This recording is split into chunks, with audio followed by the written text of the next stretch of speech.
So I want you to take a mental walk with me for a second.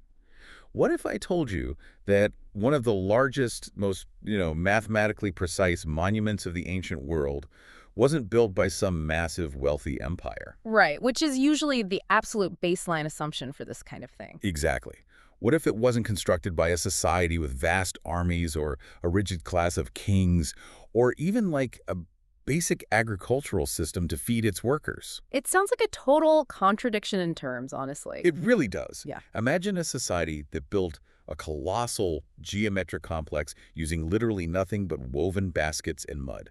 And we're talking long before the invention of the wheel, before draft animals were domesticated, and centuries before the very first copper or bronze shovels. Everything we've been taught about the rise of human engineering suggests that you need a highly structured, settled civilization to pull off a massive public works project like that. But that contradiction is completely real, and it sits right here on the North American continent. Yeah, and to understand just how wild this is, we have to completely recalibrate our mental timeline. For sure.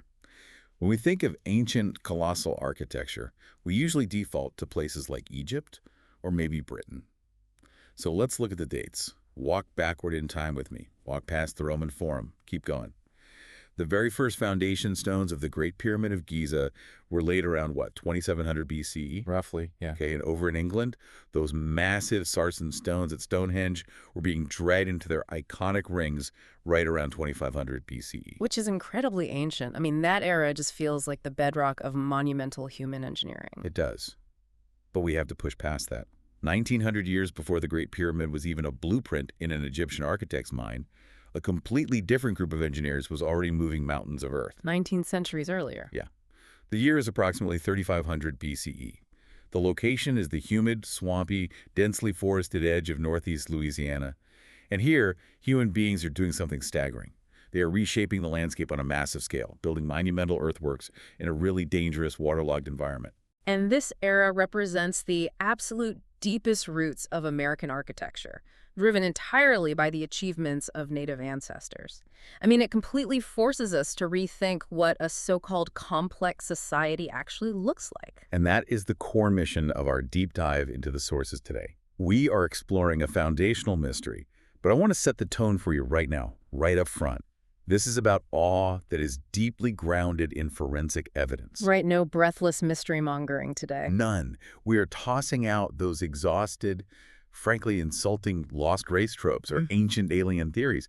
Those concepts just rob the true builders of their genius. We are talking about highly sophisticated Native American engineers who understood their landscape on a level that modern science is, frankly, only just beginning to fully map out. And the forensic evidence is really the only way we can tell this story accurately. We aren't just guessing at what happened in a Louisiana swamp 5.5 millennia ago. We are reading the soil itself. Which is so cool. It is.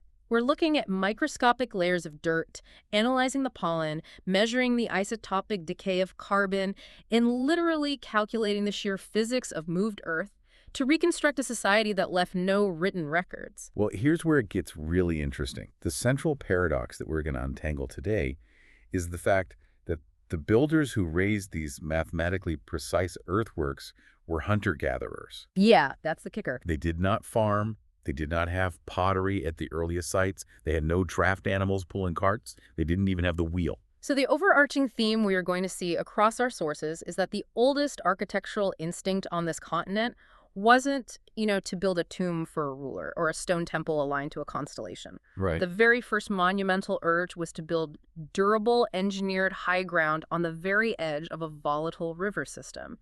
It began as a profound environmental adaptation, and it was scaled up into monumental architecture. So let's dive into the site that completely rewrote the archaeological textbooks.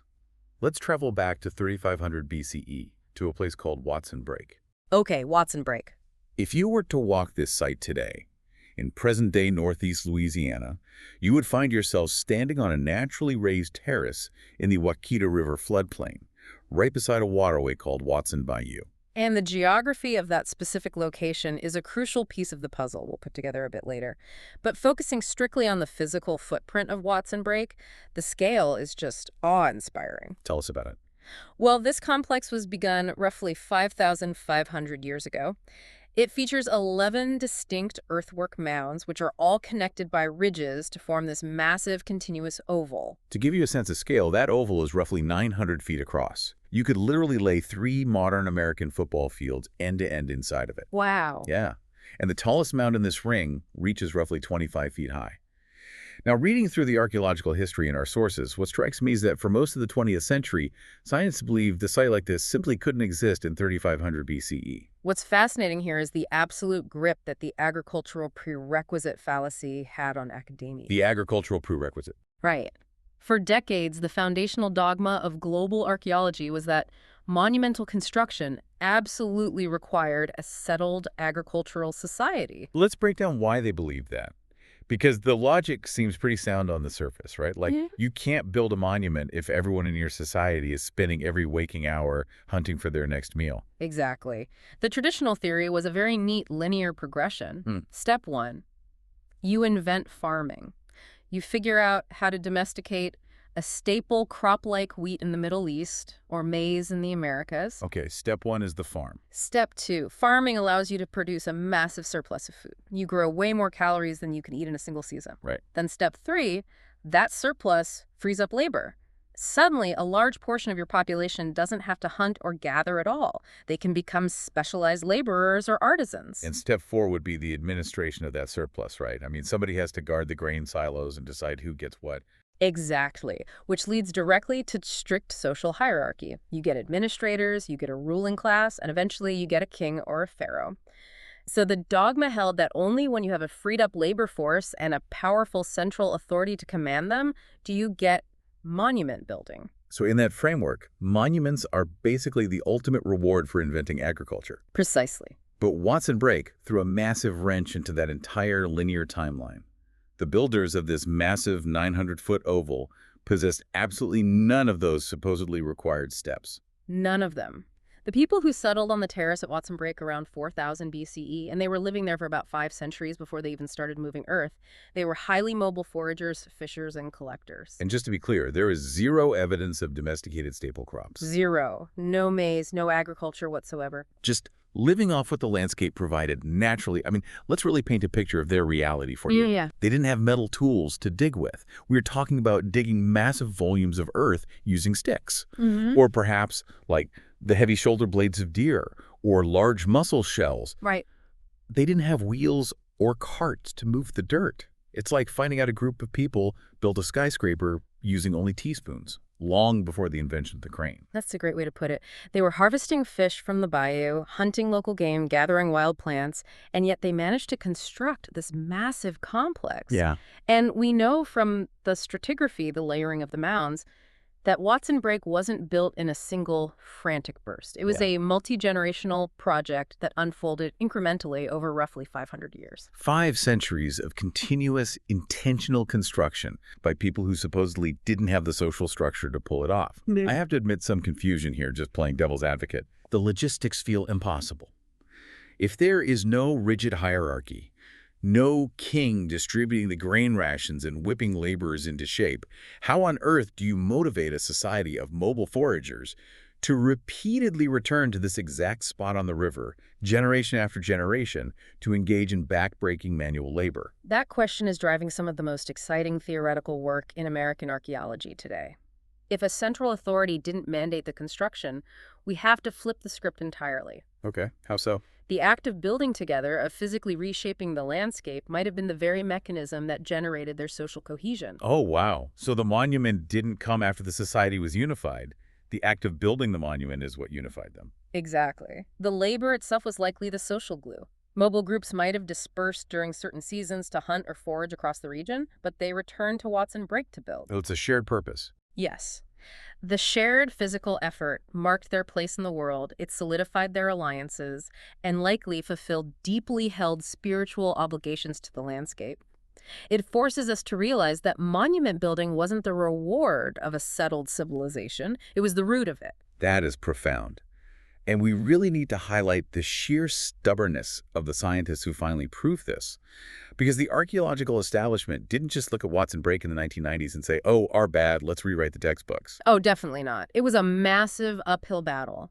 In the 1990s, an archaeologist named Joe Saunders and his team began doing extensive radiocarbon dating at Watson Brake. Right. They were pulling organic material, primarily charcoal from ancient cooking fires, that was deeply embedded within the actual construction layers of the mounds. Let's actually pause and explain the mechanics of how that dating works, because it's not magic, it's chemistry. Yeah. How does a piece of burned wood from a swamp tell us exactly when a mound was built? It's brilliant, really. It comes down to the behavior of an isotope called carbon-14. While a tree is alive, it is constantly absorbing carbon from the atmosphere, including a very small, predictable amount of radioactive carbon-14. Okay. The moment that tree dies or is chopped down and burned in a cooking fire by a hunter-gatherer, it stops absorbing new carbon. From that moment on, the carbon-14 inside the wood begins to decay at a very specific known rate. Which is the half-life. Exactly, its half-life. By measuring exactly how much carbon-14 is left in that piece of charcoal, scientists can calculate how long it's been dead. So it acts like a microscopic stopwatch that starts ticking the second the plant dies. That's a perfect analogy. And when Saunders ran these tests on the charcoal buried deep in the Watson Brake mounds, the stopwatch pointed squarely to 3500 BCE. And the broader archaeological community essentially told him his stopwatch was broken, didn't they? Pretty much. The dates were so shockingly old and they contradicted the agriculture-first dogma so severely that many of his peers assumed the samples had to be contaminated. They just refused to believe it. They did. But Saunders was meticulous. His team ran more tests. They pulled more samples from entirely different trenches.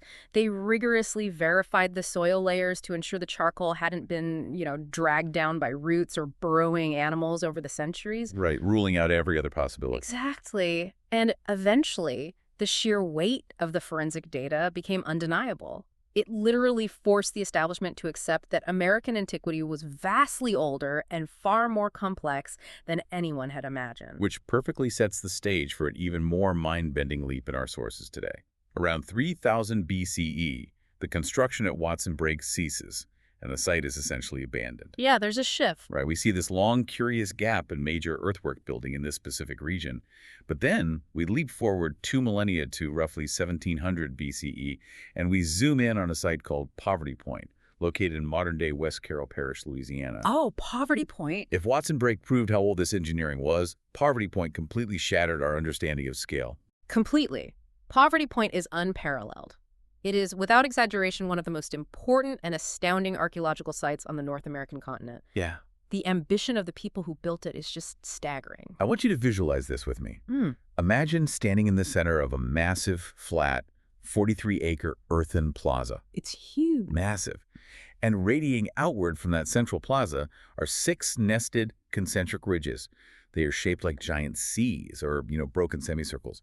One ridge inside the next, 6 times over, all opening toward the east. And the measurements are insane.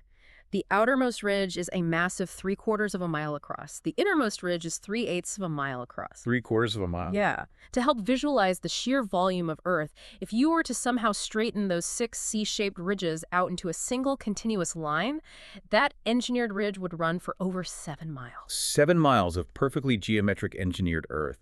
And what is so wild about Poverty Point is that its true geometry is practically invisible from the ground. It really is. If you were walking over these ridges in the late 1800s or early 1900s, the scale is so incredibly vast that it just looks like the natural rolling topography of Louisiana. Farmers literally plowed fields right over these ridges for decades, completely unaware they were cultivating crops on top of a massive ancient monument. That is so crazy to me. The true nature of Poverty Point wasn't fully revealed until 1953, and it required a massive leap in technology to even see it. The military aerial surveys. Right. An Army engineer was examining high-altitude black and white aerial photographs of the region. When you pull back thousands of feet into the air, the natural camouflage of that ground-level perspective disappears. Right, because you can finally see the whole picture. The geometry suddenly pops out. In that 1953 photograph, the perfection of those 6 concentric ridges was undeniable. It looked like a giant earthen fingerprint intentionally pressed into the soil. But wait, if the geometry is completely invisible to someone standing on the ground, how did the builders plan and execute this in 1700 BCE? It's a great question. I mean, we are talking about perfect concentric symmetry spanning 3/4 of a mile. They didn't have aerial views, they didn't have laser transits or modern blueprints. How do you draw a perfect circle that large using only what you can find in a forest? The underlying mechanics of their surveying highlight a profoundly sophisticated spatial awareness. To lay out concentric semicircles on that scale, you have to use advanced line-of-sight surveying and standardized units of measurement. Okay, but now. The most plausible method involves establishing a fixed central axis point in the main plaza. From there, they likely used long, braided ropes or vines stretched outward to mark the specific radii of the 6 arcs. But, and I know this from personal experience, I've pulled a long rope across a yard before, and it stretches. Oh, absolutely. Over 3/4 of a mile, a vine is going to sag and stretch immensely, which would completely ruin the mathematical perfection of the arcs. Which means they couldn't just stretch a single giant rope. That wouldn't work. They would have had to rely on a standardized measuring tool, perhaps rigidly cut lengths of cane or wood. Oh, like an ancient yardstick. Exactly. Used sequentially to ensure the distances remained mathematically true without tension distortion. We also know there are aisles cutting through these ridges, dividing them into sectors. Right, like spokes on a wheel. Yes. Maintaining the alignment of those aisles over such vast distances required sighting poles and likely observations of the sun or specific stars to keep the lines perfectly straight. It's an incredible level of abstract architectural planning. They saw the blueprint in their minds and possessed the mathematical rigor to actually impose it on the earth. It's brilliant. It really is. It is a huge part of why Poverty Point was officially designated a UNESCO World Heritage Site in 2014, placing it right alongside the Acropolis and the pyramids. And as breathtaking as the ridges are really only part of the story here.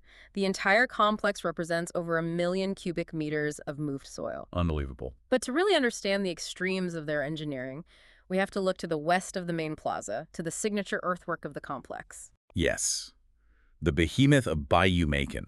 Let's talk about Mound A. Mound A is where the logistical math goes from highly impressive to almost completely defying belief. Okay, let's lay out the sheer physical dimensions of this thing for you. We were talking about a mound that stands roughly 72 feet tall. That's essentially a 7-story building. A 7-story building made of mud.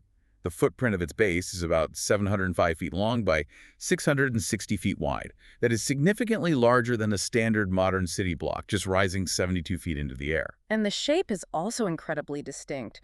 When viewed from above, it has a central cone with a platform tail and lateral arms extending to the sides.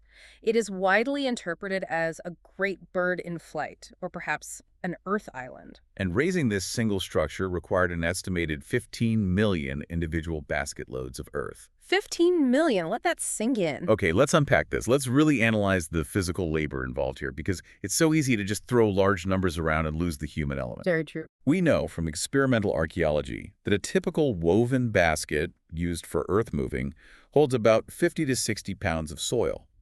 So imagine picking up a heavy 50-pound sack of wet clay. Right, heavy, wet soil. You don't have a wheelbarrow, you don't have a horse, you have to carry it on your back.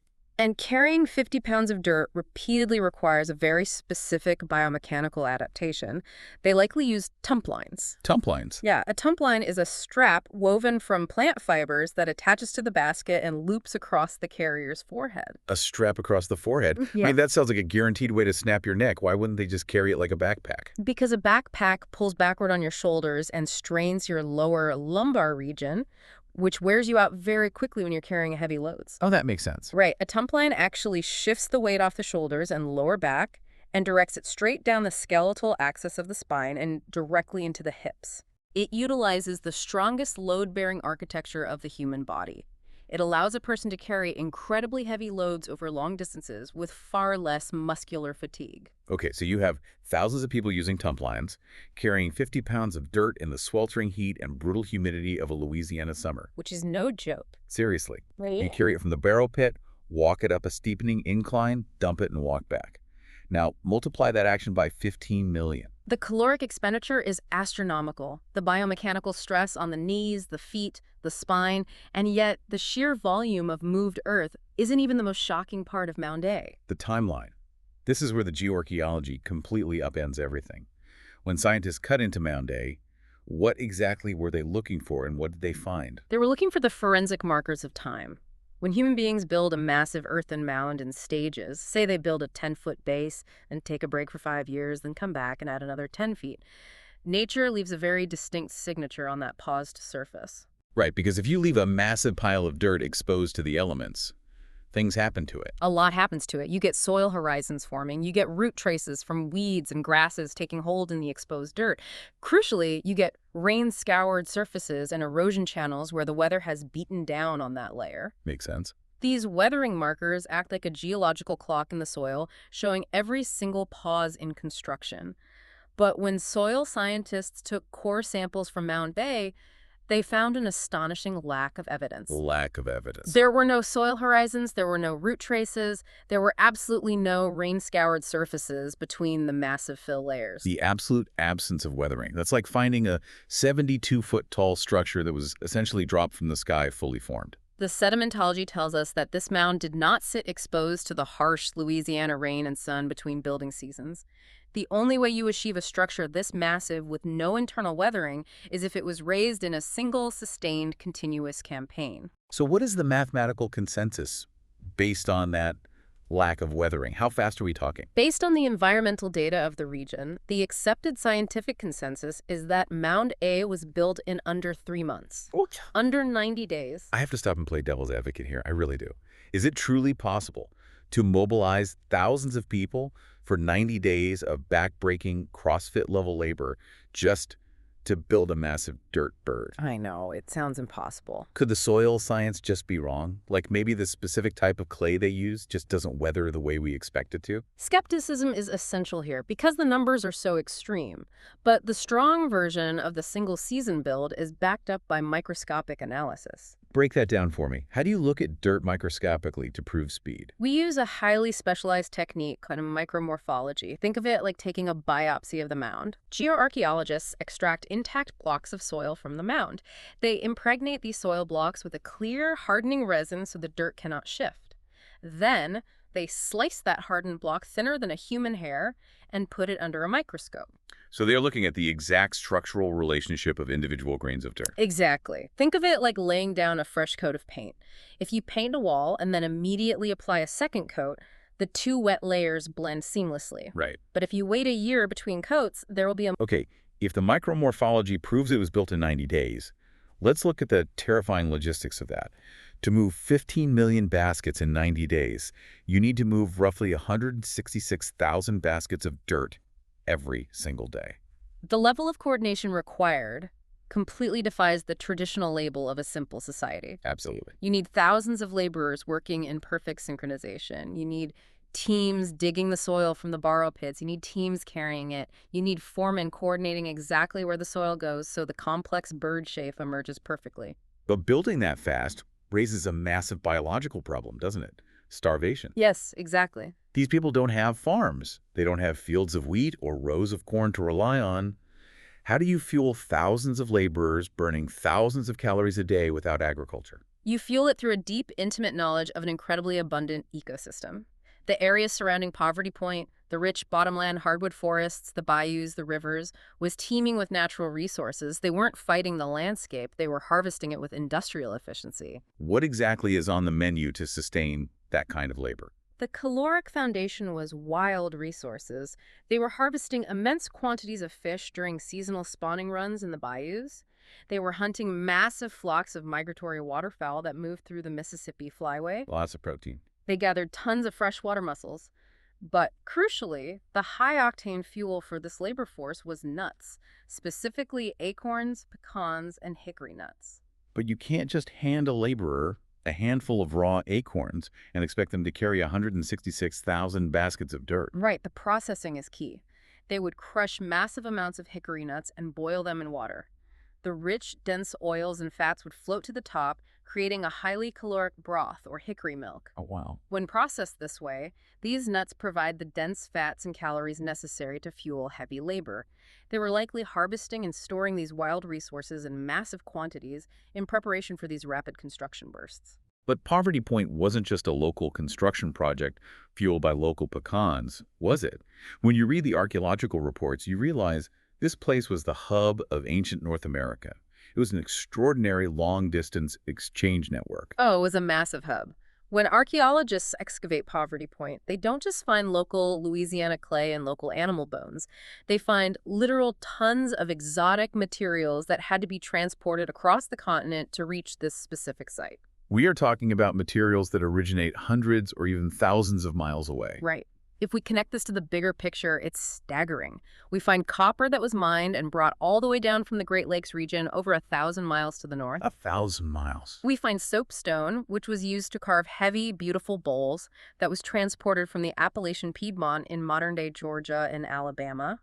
We find massive quantities of flint and novaculite, which are high-quality stones crucial for making tools and projectile points, moving through the river systems from the Ohio and Tennessee River valleys. I want to focus on that for a second. How do modern scientists actually know that a piece of copper found in the Louisiana swamp came from the Great Lakes? Could it not just be, I don't know, a random copper deposit found locally? It comes down to chemical fingerprinting. We use techniques like trace element analysis. Okay, how does that work? Well, a copper vein in Michigan has a specific ratio of trace minerals, like tiny amounts of silver, arsenic, or iron mixed in with the copper. That specific ratio acts like a chemical signature. Like barcode. Exactly like a barcode. When we analyze the copper artifacts at Poverty Point, the trace elements match the geological deposits in the Great Lakes perfectly, not the deposits in other regions. So we have chemical proof that these heavy materials are moving across the continent.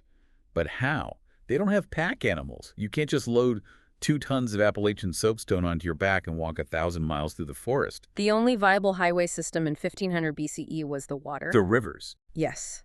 They were master navigators of the vast river networks of the Mississippi, the Ohio, and the Missouri. They were likely using massive dugout canoes felling massive cypress or cottonwood trees, carefully burning and scraping out the centers to create vessels capable of carrying heavy cargo. And Poverty Point sits perfectly for that. It does. It sits on a tributary system that connects directly to the Mississippi River, making it the perfect central hub for this continental trade. This completely transforms our view of ancient North America. I mean, the old stereotype of isolated primitive tribes wandering blindly through the wilderness is just completely dead. Dead and buried. This was a highly interconnected continental web of trade, travel, and communication. People were navigating river currents, negotiating trade networks, and bringing their best goods to this specific center of gravity in Louisiana. But this incredible influx of people and goods leads directly into one of the most vibrant and fiercely contested debates in American archaeology today. What exactly was Poverty Point? Right. Was it a dense, permanent city, or was it a temporary gathering place? The population debate hinges on how you interpret the artifacts found on those 6 concentric ridges. If you look at the sheer amount of domestic trash, the broken tools, the cooking hearths, the post holes from structures, some scholars argue that every ridge was packed with permanent dwellings. Okay. Under that model, Poverty Point could have sustained a year-round permanent population of up to 9,000 residents at its height.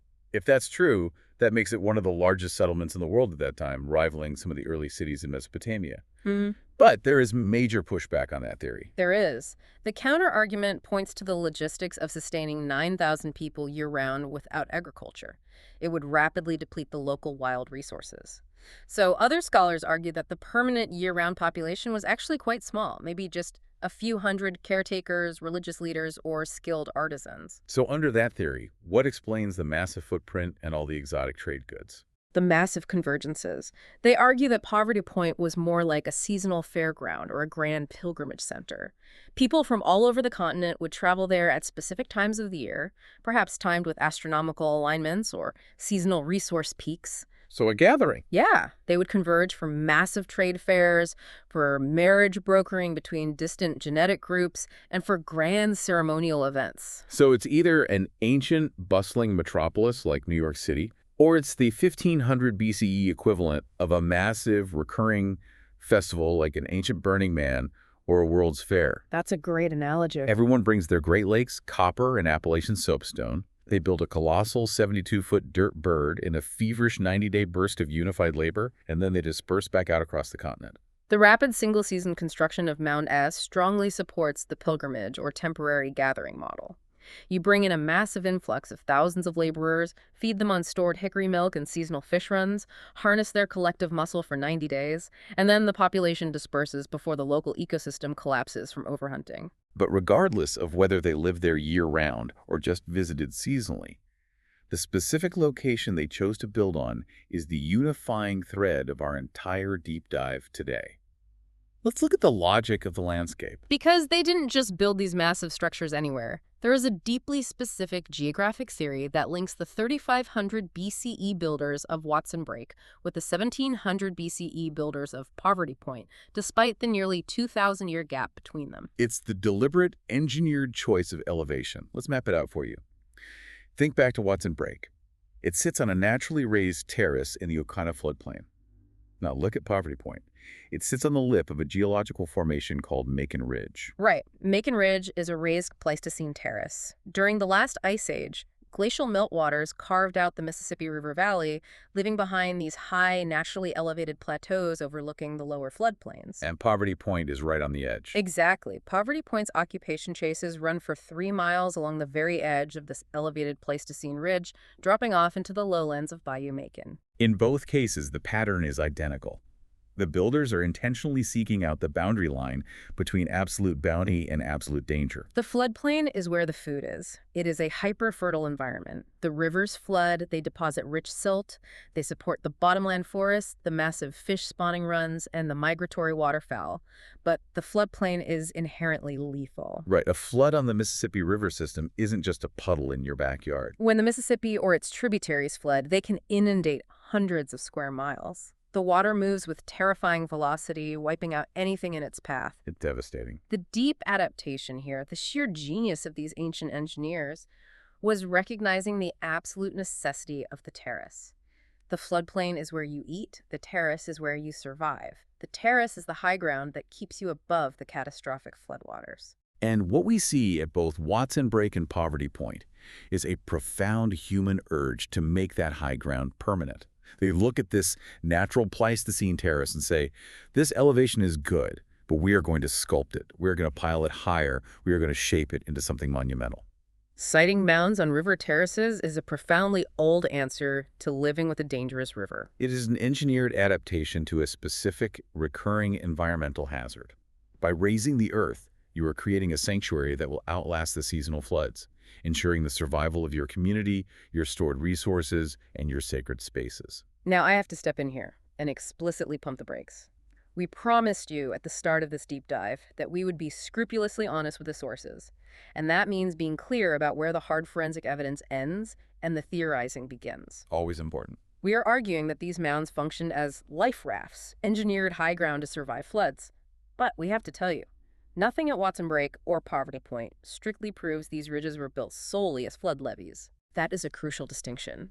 As archaeologists, we cannot definitively read the inner minds or know the explicit conscious intentions of builders from 5,500 years ago. Let's look at the alternative mainstream readings of these structures, because they are just as fascinating and equally supported by the evidence. What else could those 6 massive ridges at Poverty Point be? Well, the most common alternative interpretation is that the ridges served as elevated dwelling platforms, keeping homes dry from regular heavy rains rather than catastrophic river floods. Keeping your living floor free of mud and standing water is a pretty universal human desire. It makes perfect sense. Others read the ridges as arcs of activity areas, specifically designed to frame and focus attention on this sacred central plaza. The geometry itself might be symbolic, a physical representation of their cosmology. Oh, like the mound shapes. Exactly. Just as Mound A is shaped like a bird, the concentric ridges might represent ripples in water, or the passage of the sun, or the structure of the universe as they understood it. The architecture could be entirely ceremonial. And here is the biggest caveat, the biggest gap in the life raft theory for this specific era in our timeline. When we look at later mound-building cultures in North America, we find massive granaries on top of the mounds. But at Watson Brake and Poverty Point, there are no granaries. Exactly. Because these people were hunter-gatherers, they didn't farm, which means they didn't have a massive seed stock of maize to protect. Right. The later mound-building cultures we will explore in future deep dives absolutely used engineered high ground to elevate and protect their seed corn from floods. Because if your seed corn drowns in a spring flood, your entire society starves the next winter. But here. But at Watson Break and Poverty Point, that agricultural imperative simply does not exist yet. So how do we reconcile our life raft theory with the absolute lack of agriculture? This raises an important question, which is how we distinguish between intent and function. Intent versus function. Right. Whether flood survival was the conscious primary motive for building these specific mounds, or whether they were built purely for ceremonial reasons, the resulting architecture provided natural safety. By choosing to build on a high terrace and then engineering that earth even higher, they created an environment that inherently protected them from the river's wrath. The function becomes survival, regardless of the initial intent. This is the seed of the life raft argument. The deep environmental adaptation is present. The monumental engineering capability is present. It is simply waiting for the arrival of agriculture centuries later to fully bloom into a system explicitly designed to protect the agricultural surplus. These hunter-gatherers figured out the engineering of survival long before they ever had to worry about saving the farm. It's an incredible paradigm-shifting journey we've taken today. Let's summarize the immense ground we've covered in these sources. We started 1,900 years before the pyramids, around 3,500 BCE, with hunter-gatherers at Watson Break casually rewriting the rules of civilization. They really did. They proved once and for all that you don't need a central king, and you don't need a farm, to coordinate a multi-generational monumental build. We saw how that foundational urge to shape the earth vanished and then reappeared with staggering mathematical precision at Poverty Point. We explored the rapid-fire 90-day construction of the 72-foot Mound A, built by a continental network of people hauling 15 million baskets of dirt on their backs, fueled by the rich bounty of the Louisiana bottomlands. And we keep coming back to the central takeaway. The deepest root of monumental architecture in North America isn't a tomb for a pharaoh, and it isn't a stone temple aligned to the stars. No. It is engineered earth on the high boundary of a floodplain. It is a fundamental human negotiation with the river. It stands as a profound testament to the sophisticated spatial awareness, the deep environmental knowledge, and the immense cooperative spirit of the ancient native peoples of this continent. Truly. I want to leave you with a final lingering concept to mull over on your own as you go about your day. Think about the sheer psychological weight of the river for these ancient people. Yeah, imagine living with that constant presence. If they were willing to weave millions of baskets, to strap tump lines across their foreheads, to endure unimaginable physical strain in the humid heat, just to shape the ground beneath their feet and raise themselves higher, how profoundly must the rhythms, the catastrophic floods, and the raw power of that water have shaped their minds? How deeply must the river have flowed through their religion, their fears, and their understanding of their place in the universe?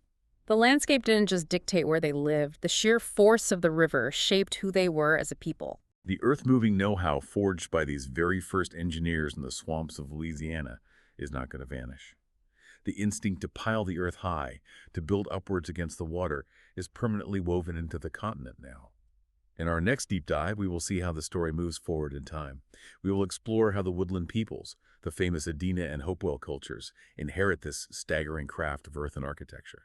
But instead of focusing solely on surviving the river, they are going to turn their monumental engineering toward the dead and toward the sky. We'll see you then.